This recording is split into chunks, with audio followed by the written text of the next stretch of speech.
Mga friends, welcome na usab dinhi sa atong channel Winmath Everyday. Ug sa dili pa ako mopadayon sa ato ang lesson niini nga video, ato unang pasalamatan ang atong mga subscribers ug mga viewers nining atong channel sa kanunay nila nga suporta pagsunod sa ato ang mga topics. Karon atong i-discuss ang gitawag nga x and y intercepts of the graphs of linear functions of the form f of x equals ex plus c, and the other one f of x equals ex. So dinhi sa permiro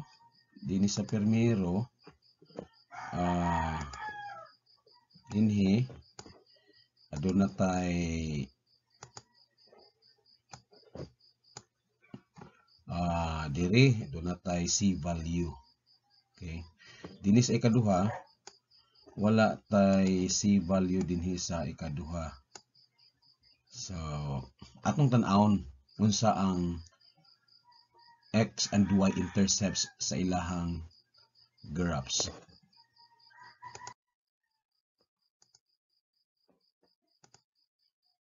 Okay, so una we have niatay f of x equals 1/2 x plus 1. So kini mo atong tan-awon ang iyahang graph. Unsay naong ani niya, unsa ang iyahang x-intercept, unsa ang iyahang y-intercept. But ang porma niya ani daan naa natay y-intercept kay slope-intercept forma ni siya. Katuman ni siyang y equals mx plus b. So atong slope diri is 1/2. Ang atong y-intercept is 1. So tan-aw na to unsa ang iyahang graph. Okay. So karon mao ni ang graph kini siya, mao ni ang graph sa ato ang linear function.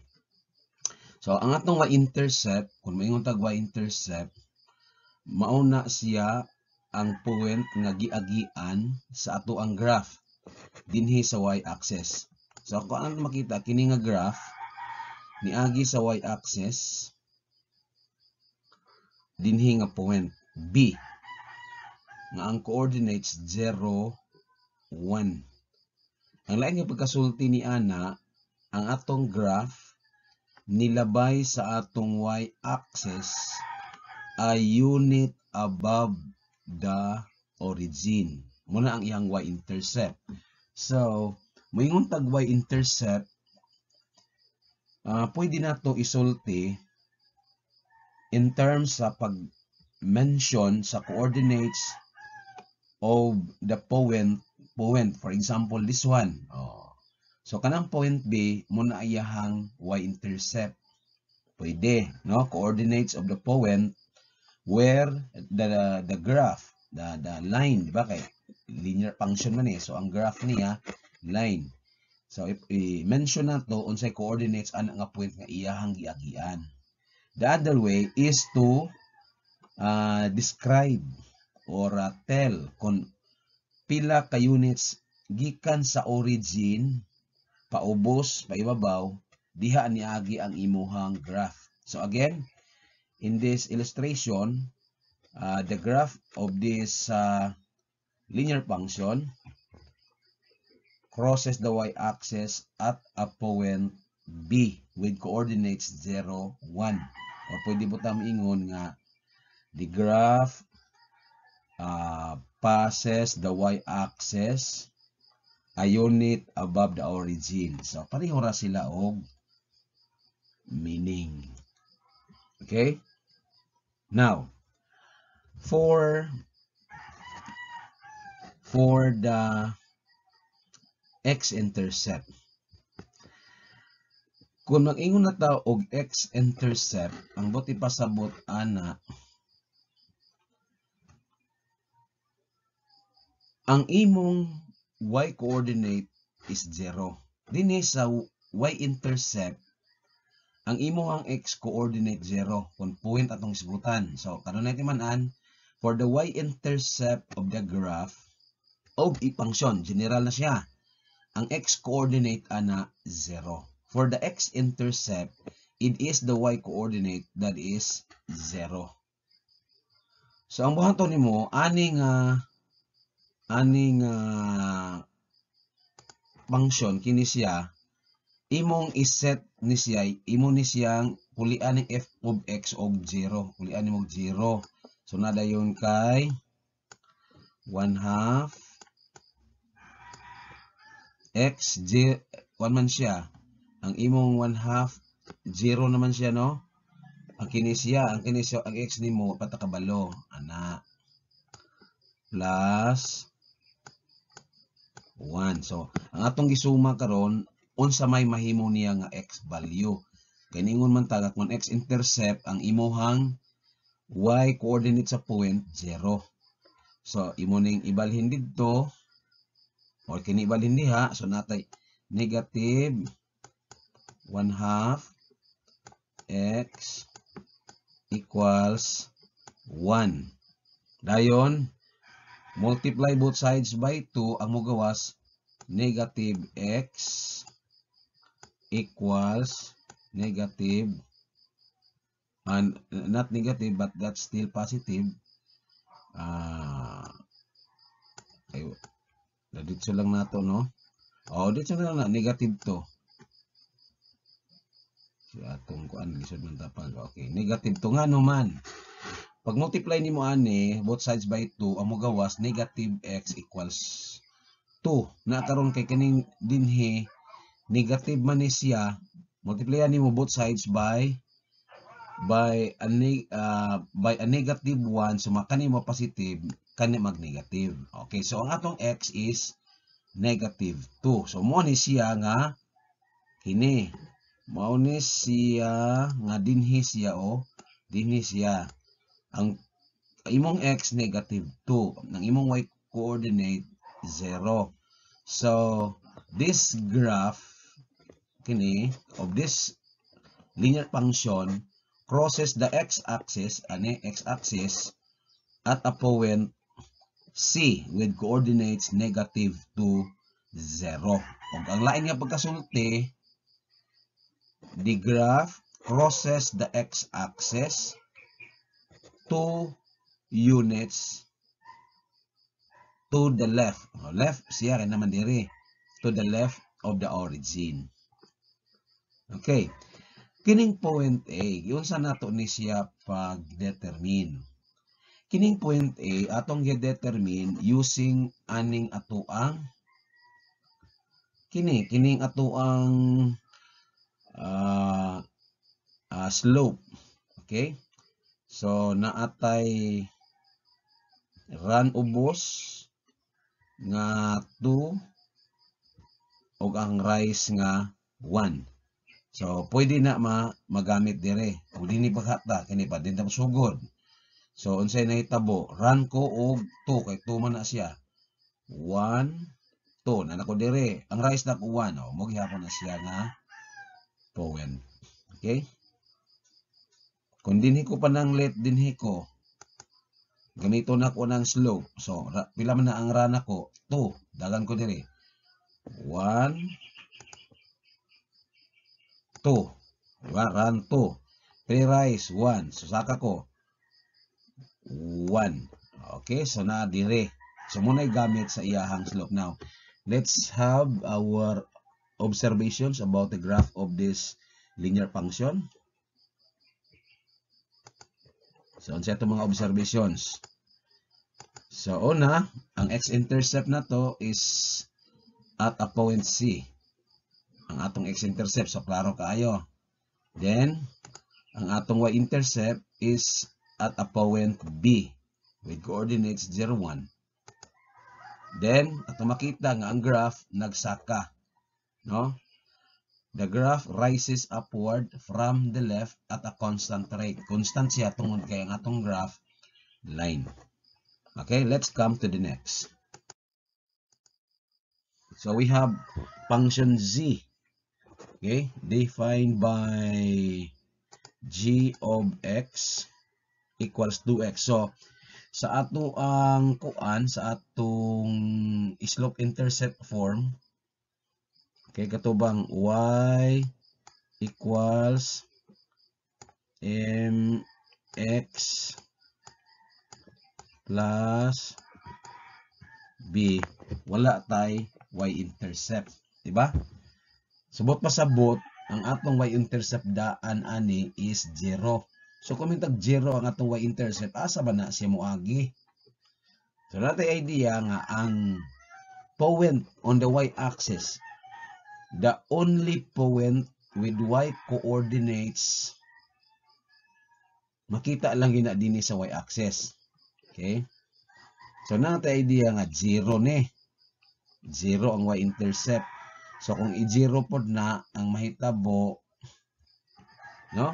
Kung imo nang isolve, kung 0 ni, kay y-intercept man siya, 0 pod ni. So kana ba ni mawala na siya, 0 ni.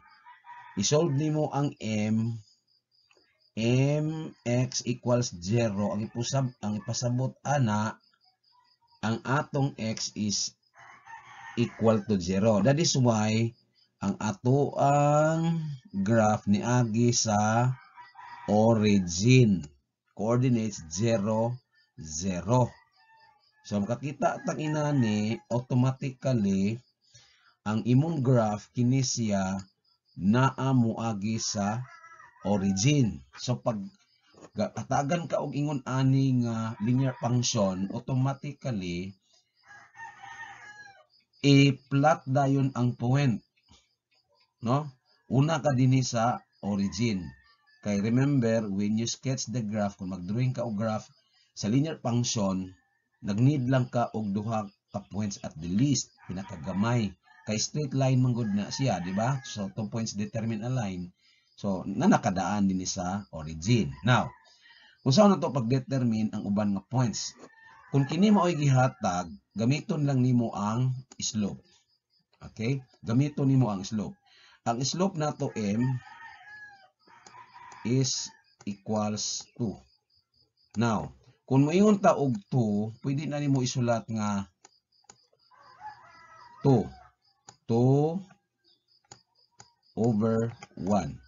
Ang lain po pagkasuwat sa 2, nga equivalent ng gyapon ang resulta is negative 2 over negative 1.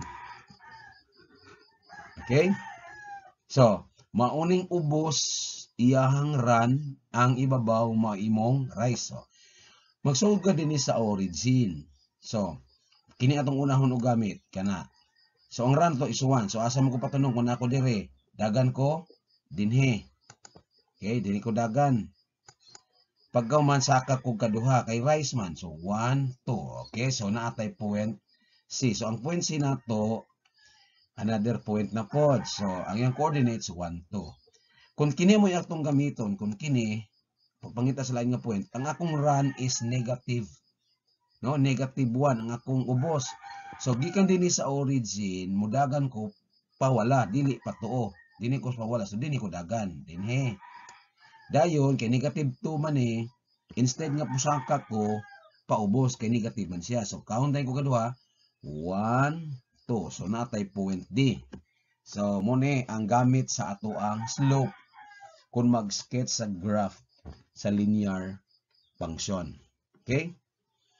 So unsa man ang x-intercept o y-intercept. So inani nga klase sa linear function, ang ato ang x-intercept o y-intercept pareha.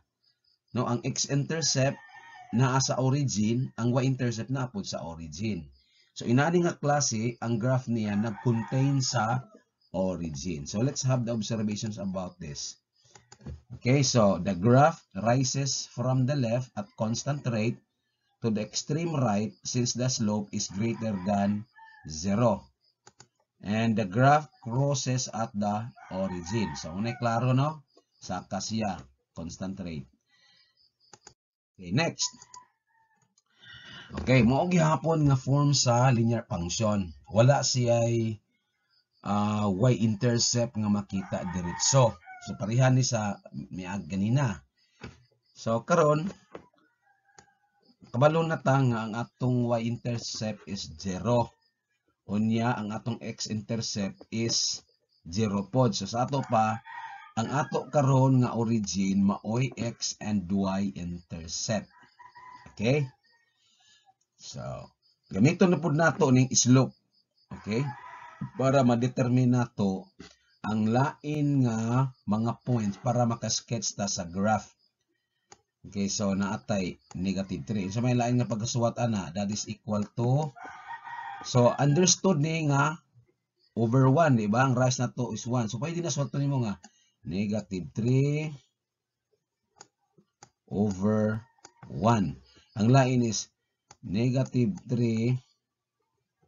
Pwede nimo isulat nga dinis ibabaw maoy 3, ang ubos maoy negative 1. So kung kini mo akong unahon paggamit, unsa man na siya, ang run ako is 1. So starting ko diri sa B, dagan ko kay 1 man ni, dagan ko dinhi sa 2O. So 1 unit na ako dire. Pagkahuman kay negative 3 man ang akong rise, instead nga mo saka ko negative man siya paubos. So, ihapan na kong tulo. 1. Di ako. 2. Okay. So, abot ka sa point C. So, nakay 1, negative 3 nga coordinates. Kini, ang saan na paggamit. Ang run mo, negative 1. So, gikan sa origin, amang katunong, dinhi ka sa left. Diri katunong. Diha. Dayon, 3 man ni imong rise, positive man, mo lang musaka ka.